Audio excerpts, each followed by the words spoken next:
동해의 평화로운 우리 섬 독도. 이곳에도 아픈 과거가 있었습니다. 제국주의 야욕에 불타던 일본은 1904년 러일 전쟁을 일으킵니다. 그리고 1905년 러시아 함대를 감시하기 위해 독도를 주인 없는 섬이라며 불법 편입합니다. 그것도 중앙정부가 아닌 지방정부의 고시를 통해 은밀하게. 그런데 과연 일본의 주장대로 독도는 주인 없는 섬이었을까요?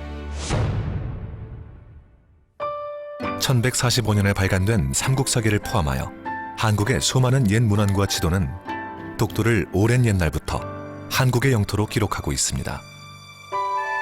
특히 1454년에 편찬된 세종실록 지리지는 울릉도와 독도의 위치를 정확하게 밝히고 있습니다. 그리고 1900년 대한제국은 칙령 제41호로 독도가 한국 영토임을 다시 한번 명확히 합니다. 일본의 기록은 어떨까요? 일본은 1905년 이전에는 독도를 일본 땅이라고 주장한 적이 단 한 번도 없습니다. 오히려 수많은 일본 문헌은 독도가 일본 영토가 아니라고 분명히 말하고 있습니다. 17세기 말 일본은 공식 문서를 통해 독도가 일본 영토가 아니라고 스스로 인정합니다. 1877년 일본 정부 최고 행정기관인 타정관은 일본 전역의 지적을 편찬하는 과정에서 정밀한 조사 끝에 독도가 일본과 관계가 없다는 결론을 내립니다. 110년간 숨겨져 있다가 1987년에야 세상의 모습을 드러낸 이 타정관 문서는 독도가 일본 영토가 아님을 일본 정부가 공식 확인한 명백한 증거입니다.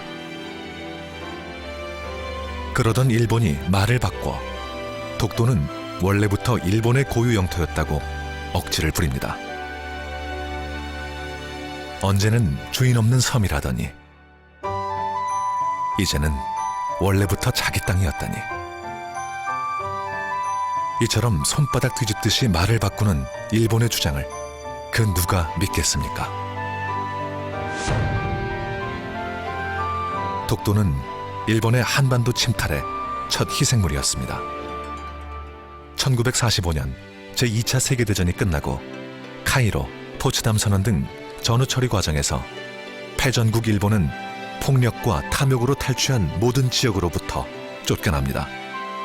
독도도 한국의 품으로 돌아옵니다.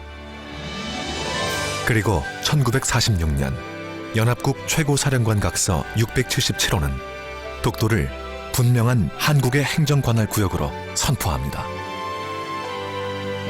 독도는 대한민국 주권 회복의 상징입니다.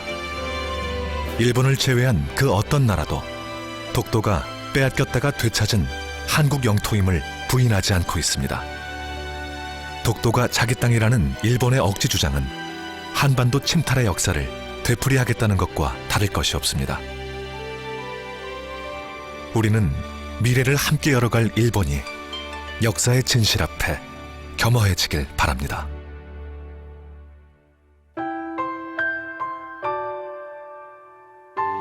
독도는 동해의 평화로운 우리 섬으로 영원히 남아있을 것입니다.